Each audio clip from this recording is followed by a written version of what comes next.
Todos nós conhecemos a história do garoto que se recusava a crescer. Pensamos na Terra do Nunca, em fadas, piratas, voos noturnos por Londres e na promessa de uma infância eterna e livre. E livre também de responsabilidades. A versão que a Disney eternizou no imaginário popular de 1953 é colorida, mágica e nostálgica.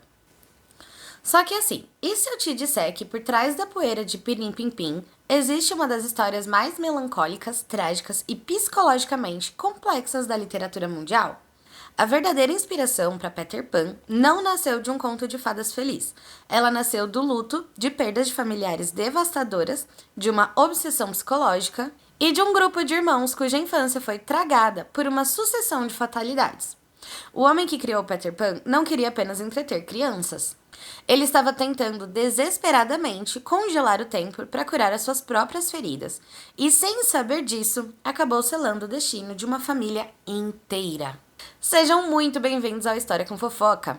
O meu nome é Lari e eu vou acompanhar vocês no vídeo de hoje. Antes de desbravarmos os segredos mais profundos da vida de J.M. Barrie e dos meninos que inspiraram a Terra do Nunca, venho aqui pedir humildemente o seu apoio para que esse canal continue resgatando essas histórias impressionantes. Então faça um pacto com a história agora mesmo. Inscreva-se no canal e ative o sininho de notificações na opção Todas. Dessa forma você não perde nenhum dos nossos vídeos. Já deixa o seu gostei aqui embaixo desde agora e se prepare, porque hoje você vai ouvir uma história que vai mudar para sempre a forma como você enxerga os seus clássicos de infância. Já deixa também o seu comentário ao longo do vídeo. Você já conhecia o lado obscuro dessa história? Se você ainda não conhecia, respire fundo, volte no tempo comigo e vamos direto para a Inglaterra no final do século XIX. Roda a vinheta.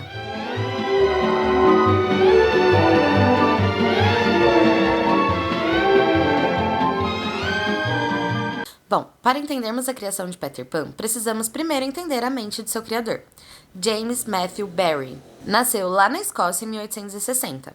Ele era o nono de 10 filhos de uma família de tecelões calvinistas.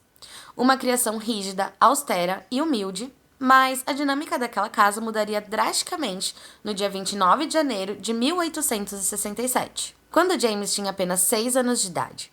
O seu irmão mais velho, David, era o favorito da sua mãe, Margaret Ogilvy. O David era atlético, inteligente, promissor e era o orgulho do lar. Às vésperas de completar 14 anos, o David sofreu um terrível acidente de patinação no gelo e fraturou o crânio. Infelizmente, ele acabou falecendo logo em seguida. A morte do David destruiu a mãe de Barrie. Ela entrou em uma depressão profunda, se recusando a sair da cama na escuridão do quarto. O James, em uma tentativa desesperada de consolar a mãe e preencher o vazio deixado pelo irmão, começou a fazer algo meio esquisito. Ele começou a se vestir com as roupas do irmão falecido e a imitar os seus trejeitos, a sua postura e a sua voz, tentando amenizar a dor da mãe dele. Houve até um momento específico, que foi inclusive registrado nos diários de Barrie, que ele entrou no quarto escuro da mãe, ela perguntou com a voz meio chorosa quem que era. Ela, nessa hora, ela estava pensando que era o fantasma do filho que tinha falecido. E o pequeno James acabou respondendo que não é ele, sou apenas eu. A mãe do Barrie encontrou um consolo distorcido em um pensamento. Como David havia morrido aos 13 anos, ele seria para sempre uma criança. Ele nunca cresceria, nunca abandonaria a mãe e nunca mudaria.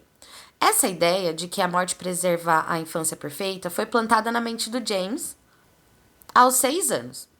Ele passou, então, o resto da sua vida tentando ser o garoto que parou no tempo para agradar a mãe que estava em luto.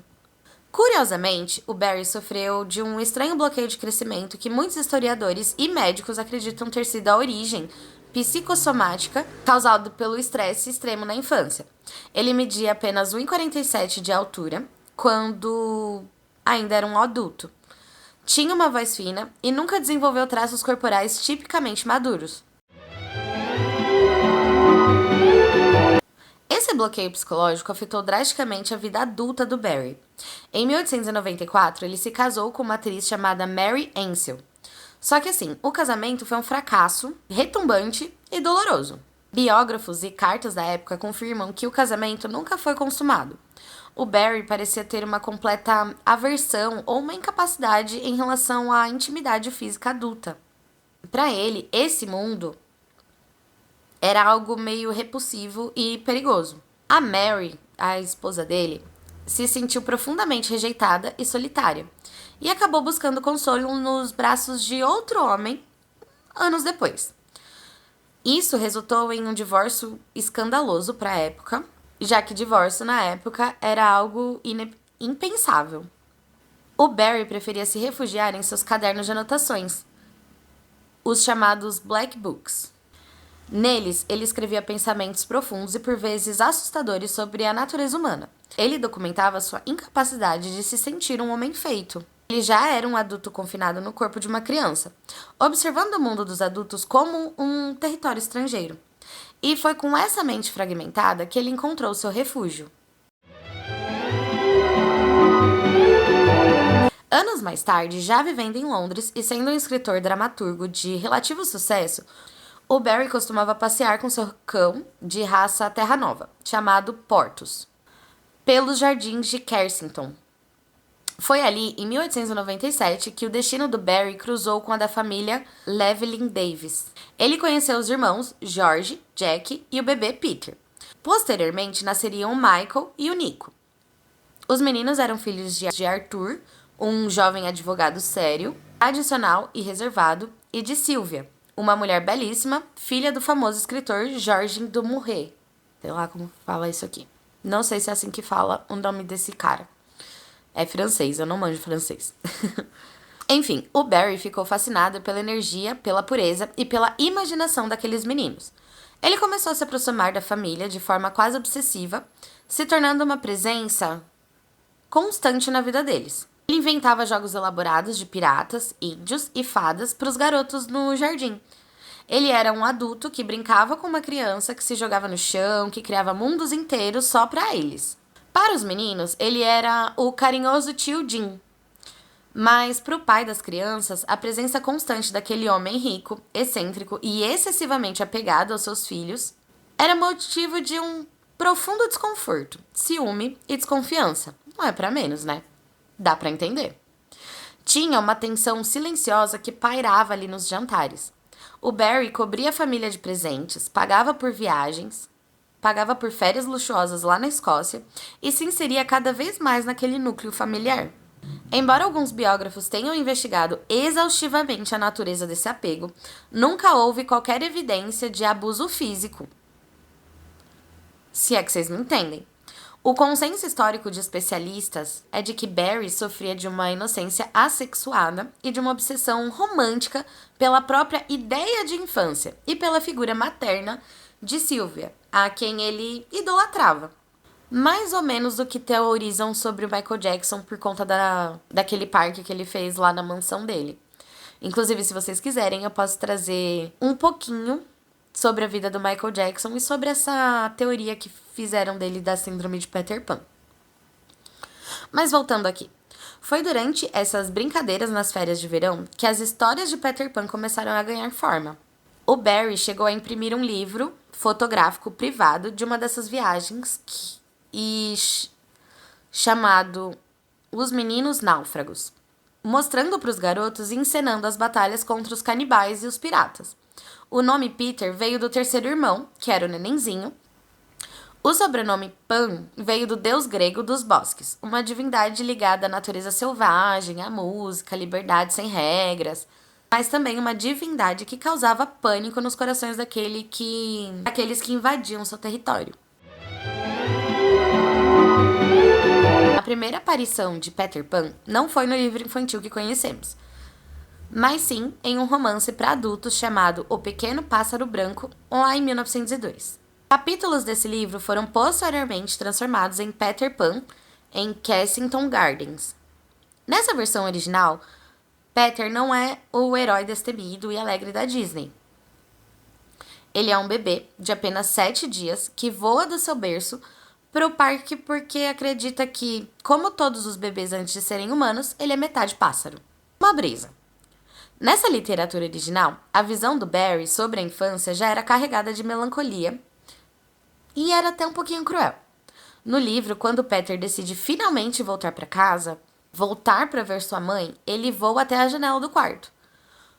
Pro seu horror, ele descobre que a janela tá trancada com barras de ferro e que a sua mãe já tem outro bebê em seus braços. E que ela tá sorrindo para ele. Ele foi esquecido e substituído. Esse esquecimento e o abandono são os verdadeiros pilares da Terra do Nunca. Outro detalhe chocante dos textos originais de Barry, que a Disney tirou ali do seu roteiro, era que o autor escreve textualmente que quando os meninos perdidos parecem estar crescendo, o que era contra as regras da Terra do Nunca, o Peter Pan elimina eles, ou se livra deles, entre aspas, para manter o local mais puro, digamos assim. A infância na mente do Barry era uma ditadura poética onde o tempo era o inimigo mortal. Já em 1904, a famosa peça de teatro Peter Pan, ou O Garoto que Não Queria Crescer, estreou em Londres. O público se maravilhava com os efeitos de voo e a magia da Sininho. Os adultos choravam nas poltronas e as crianças gritavam para salvar a fada. A ficção parecia cobrar um preço terrível da realidade. Em 1916, Arthur, o pai dos meninos, foi diagnosticado com um câncer devastador e agressivo na mandíbula. Ele passou por cirurgias que removeram parte de seu rosto, mas faleceu em 1907, após muitos meses de agonia. O James, que era financeiramente próspero devido ao sucesso estrondoso de Peter Pan, assumiu o sustento total da família, pagando todas as despesas médicas e garantindo que os meninos estudassem nas escolas mais prestigiadas da Inglaterra. Apenas 3 anos depois, em 1910, a tragédia bateu na porta de novo e com mais força. A Sylvia, a mãe e o grande pilar afetivo daqueles meninos, também teve um câncer, só que dessa vez no tórax, e faleceu com apenas 43 anos. Os 5 irmãos se tornaram órfãos de pai e mãe em um curtíssimo intervalo de tempo. No seu testamento, a Sylvia escreveu que desejava que Jenny, que era a governanta da família, ajudasse a cuidar dos meninos. No entanto, Barry, ao transcrever o manuscrito do testamento para enviar para os parentes, ele cometeu o que muitos historiadores chamam de um ato de manipulação por amor, traduzindo uma fraude. Porque ele alterou o nome de Jenny para Jimmy, que seria o seu próprio apelido.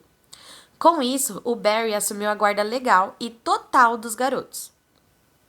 Agora ele tinha oficialmente os seus próprios meninos perdidos. Mas a Terra do Nunca não oferecia imunidade contra as mazelas do mundo real. O George, o irmão mais velho, o favorito do Barry, inclusive, que inspirou os atos mais heróicos do Peter Pan, se alistou no exército britânico com o início da Primeira Guerra Mundial.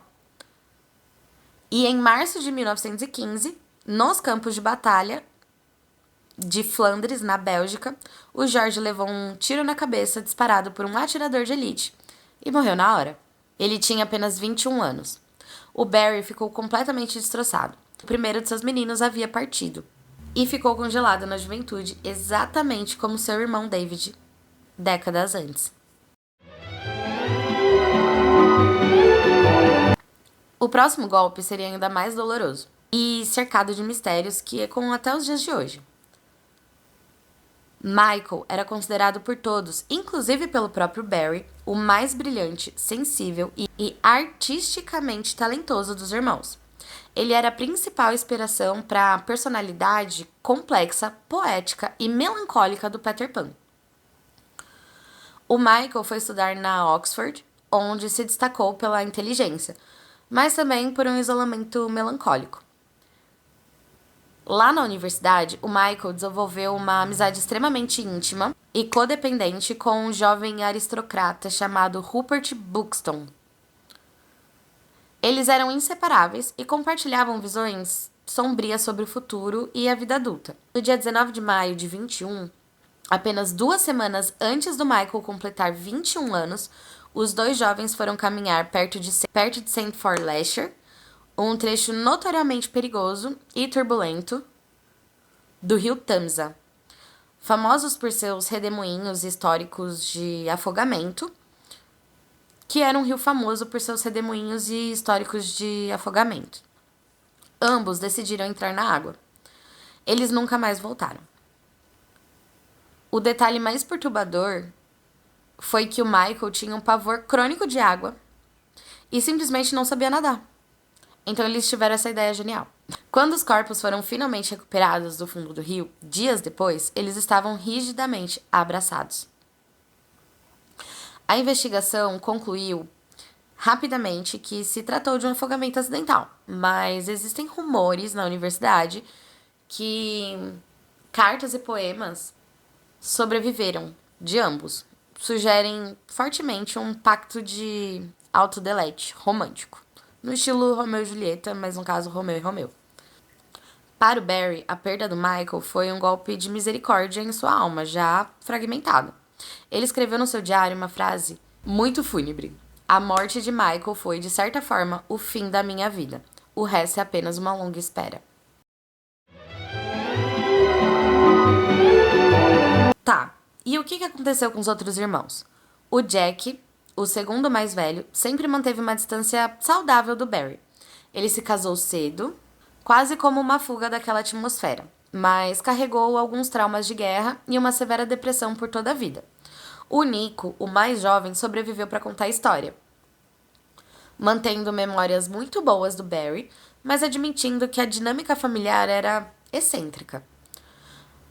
Só que assim, o destino mais cruel estava reservado pro verdadeiro Peter, o menino cujo nome batizou o personagem mais famoso do século XX. O Peter Davis cresceu carregando o que ele mesmo chamava com amargura de uma terrível maldição pública. Onde quer que ele fosse, em qualquer restaurante, evento social ou reunião de negócios, as pessoas apontavam para ele e diziam: olha lá o Peter Pan da vida real. E assim, para um homem que lutou bravamente na Primeira Guerra Mundial, sobreviveu aos horrores indescritíveis daquela guerra, se casou, teve 3 filhos, tentou construir uma carreira respeitável como editor de livros, ser associado para sempre a um garoto de desenhos animados que usava meia calças e se recusava a crescer, era uma tortura psicológica diária e insuportável. Peter guardava um profundo e silencioso ressentimento de Barry. Ele passou anos reunindo as cartas da família, diários e documentos em uma imensa coleção privada que ele ironicamente batizou de O Necrotério. Ele tentava, através daqueles papéis, decifrar a teia psicológica em que ele e seus irmãos foram envolvidos pelo Barry. O Peter costumava dizer nas suas notas que o Barry era um homem de gênio inquestionável, mas dotado de uma mente doentia que causava destruição. E essa destruição emocional era involuntária ao redor daqueles que ele tentava amar. No início dos anos 60, a vida do Peter desmoronou completamente. Ele descobriu que a sua esposa sofria de uma doença grave, seus próprios problemas de saúde mental se agravaram e o alcoolismo se tornou o seu único refúgio. O peso do nome se tornou insustentável. No dia 12 de abril de 1960, aos 63 anos de idade, o Peter caminhou calmamente até a estação de metrô Sloane Square, em Londres. Quando o trem se aproximava da plataforma em alta velocidade, Peter deu um passo à frente e saltou. Foi a coisa mais violenta pública possível. Então vocês já imaginam o que aconteceu. Isso aconteceu da forma mais violenta e pública possível. O garoto que deu nome ao personagem que simbolizava a imortalidade e a juventude eterna escolheu dar fim à sua própria existência, esmagado pelo ferro de um trem. Ao analisarmos a fundo a história do Barry e dos irmãos Davis, percebemos que Peter Pan nunca foi uma celebração alegre da infância. É, na verdade, um lamento desesperado e fúnebre sobre a sua perda inevitável. O Barry escreveu uma vez em seus cadernos particulares uma frase que resume perfeitamente toda essa história. Nada que acontece após os 12 anos importa muito. Ele viveu acorrentado ao trauma de perder o seu irmão na infância, tentou com toda a sua fortuna e imaginação salvar os irmãos Davis da dureza do mundo, só que o mundo real sempre encontra uma fresta para entrar. Os meninos perdidos da vida real não tinham a proteção mágica da Terra do Nunca. Eles cresceram, sofreram, sangraram e partiram até cedo demais. Quando você assistir às animações da Disney ou ler o livro do Barry, se lembre de que por trás das asas brilhantes da Sininho e do sorriso do Peter, pulsa o coração de uma família que conheceu de perto a dor de não conseguir deter as engrenagens do tempo. Enfim, o vídeo vai ficando por aqui. Muito obrigada por ter ficado comigo até o final. Se você gostou desse vídeo, compartilhe com um amigo que também ama esse tipo de história. Não se esqueça de se inscrever no canal, deixar o seu like e comentar aqui se você gostou ou não dessa história. E se você já conhecia ela? E o quanto que você gosta do filme da Disney? Eu amo o filme da Disney. Pra mim, Peter Pan da Disney é incrível. Enfim, eu espero que vocês tenham gostado. Até o próximo episódio. Tchau, tchau!